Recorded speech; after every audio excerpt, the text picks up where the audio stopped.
Hello student, आज हम देखेंगे एनसीईआरटी मैथ्स क्लास 12th का। और इसमें हम एक्सरसाइज 1.1 कंप्लीट कर रहे थे। तो क्वेश्चन नंबर 8 तक हमने कंप्लीट करा लिया था। अब क्वेश्चन नंबर 9 को देखते हैं। तो देखिए इसमें क्या गिवन है।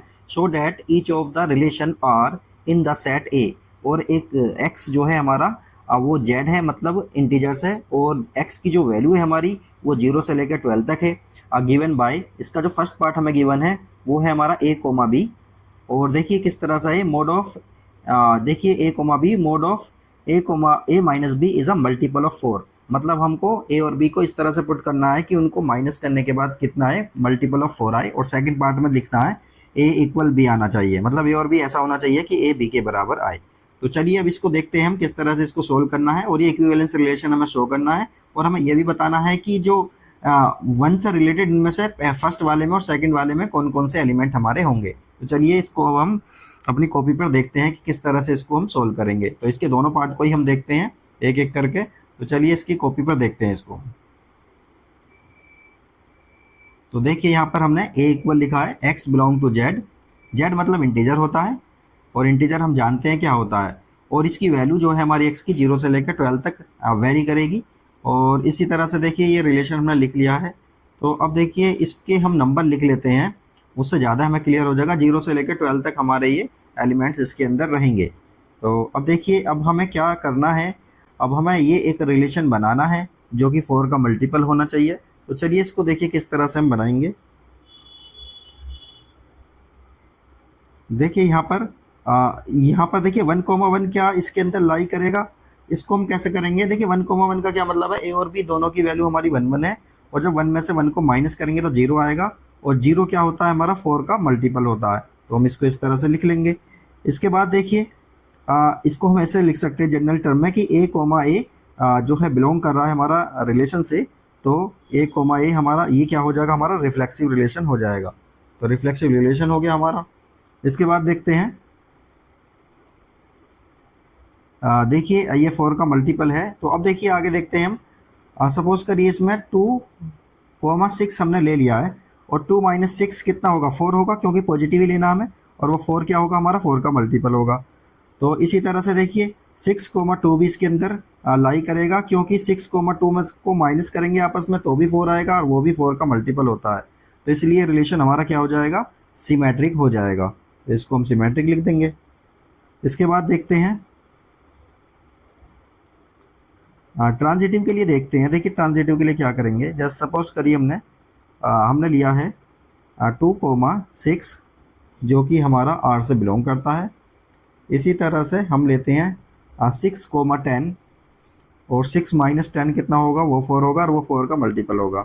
इसी तरह से देखिए 2,10 भी हमारा इसके अंदर लाई करना चाहिए, क्योंकि इन दोनों का जो माइनस करेंगे वो 8 आएगा, और 8 हमारा मल्टीपल होता है 4 का। तो ये रिलेशन हमारा कैसा हो गया, ट्रांजिटिव ही हो गया है। तो अब इसको हम लिखेंगे कि देखिए जब आर हमारा तीनों हो गया, मतलब रिफ्लेक्सिव, सिमेट्रिक और ट्रांजिटिव, तो आर क्या बन जाता है, हमारा इक्विवेलेंस रिलेशन बन जाता है। तो हम इसको लिख देंगे R is an equivalence relation. तो हमने इसको लिख दिया है।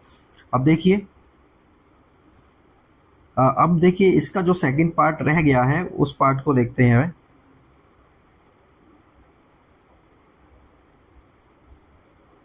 सेकंड पार्ट में जो गिवन चीज है उसमें देखिए क्या है कि उसमें दिया हुआ है ए। देखिए रिलेशन कुछ इस तरह से हमें गिवन है कि देखिए a comma b such that a equal B.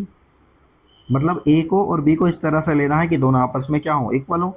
इसलिए इसमें ए कोमा ए तो इसमें लाई करेगा, क्योंकि ए के इक्वल होगा।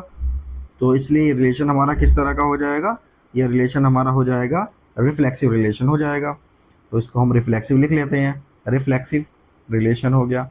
उसके लिए अब उसके बाद हम देखिए इसको सिमेट्रिक को प्रूव करना हमें। तो देखिए अगर हमारा ए बी के इक्वल है तो बी ए के इक्वल भी तो होगा। तो उसको भी लिख लेते हैं, बी ए के इक्वल है। तो ये रिलेशन हमारा किस तरह का हो गया, सिमेट्रिक हो जाएगा। इसको हम लिख लेंगे सिमेट्रिक। ये सिमेट्रिक हमने लिख लिया है। अब इसके बाद देखिए हमें और क्या दिया हुआ है। अब हमें ट्रांजिटिव को चेक करना है पहले। तो ठीक है, ट्रांजिटिव के लिए सपोज करिए ए बी के इक्वल है, और जो कि आर को बिलोंग करता है, बी सी के इक्वल है जो कि आर को बिलोंग करता है। इसी तरह से ए और सी ये भी क्या होंगे, देखिए ए बी के बराबर है और बी सी के बराबर है। तो इसमें क्या होगा, ए सी के बराबर हो जाएगा, तो इसलिए क्या होगा, ये रिलेशन इसके अंदर प्रेजेंट होगा और इसी को हम क्या बोल देते हैं, ट्रांजिटिव बोल देते हैं। तो देखिए ट्रांजिटिव हमारा हो गया। अब कोई भी रिलेशन हमारा रिफ्लेक्सिव, सिमेट्रिक और ट्रांजिटिव हो तो उसको हम क्या बोल देते हैं कि वो इक्विवेलेंस रिलेशन है। तो उसको हमने इक्विवेलेंस रिलेशन लिख दिया है। अब देखेंगे हम, देखिए कि ये हो गया हमारा इक्विवेलेंस रिलेशन।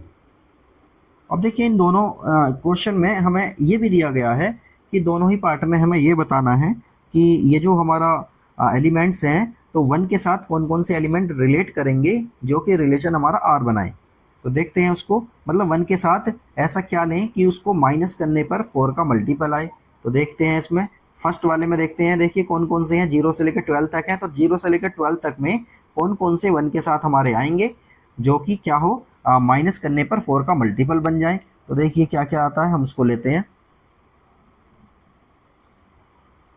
तो देखेंगे फर्स्ट वाले में क्या क्या चीज़ें आने वाली हैं। 4 का मल्टीपल लाना है, ये हमें ध्यान रखना है। माइनस करने पर क्या आना चाहिए, 4 का मल्टीपल। तो चलिए इसको देखते हैं।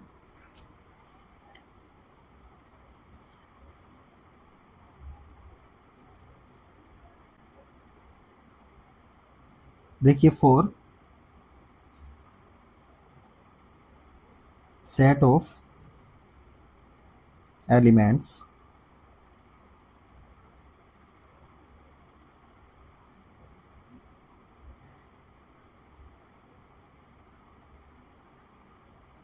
Related to 1। तो देखिए इसमें क्या होगा, 1 हो जाएगा, 5 हो जाएगा और क्या होगा, 9 हो जाएगा। 1 5 9। देखिए 1 में से 1 को माइनस करेंगे तो 0 और 0 4 का मल्टीपल होगा। इसी तरह से 5 को 1 में से माइनस करेंगे या 1 में से 5 माइनस करेंगे तो वो क्या आएगा, 4 आएगा, वो भी 4 का मल्टीपल होगा। इसी तरह से 9 में से 1 माइनस करेंगे तो वो भी 4 का मल्टीपल होगा। लेकिन सेकंड वाले केस में a इक्वल b है तो इसमें केवल 1 ही आएगा, 1 1 से रिलेट होगा, मतलब 1 को 1 में से माइनस करेंगे तो 0 आएगा और वो क्या बन जाएगा, हमारा 4 का मल्टीपल बन जाएगा। तो इस तरह से देखिए ये क्वेश्चन हमारा कंप्लीट हो गया है और क्वेश्चन नंबर 9 तक हमने कंप्लीट कर लिया। इससे पहली वीडियो में हमने बाकी क्वेश्चन किए थे और इसके बाद हम नेक्स्ट क्वेश्चन करेंगे।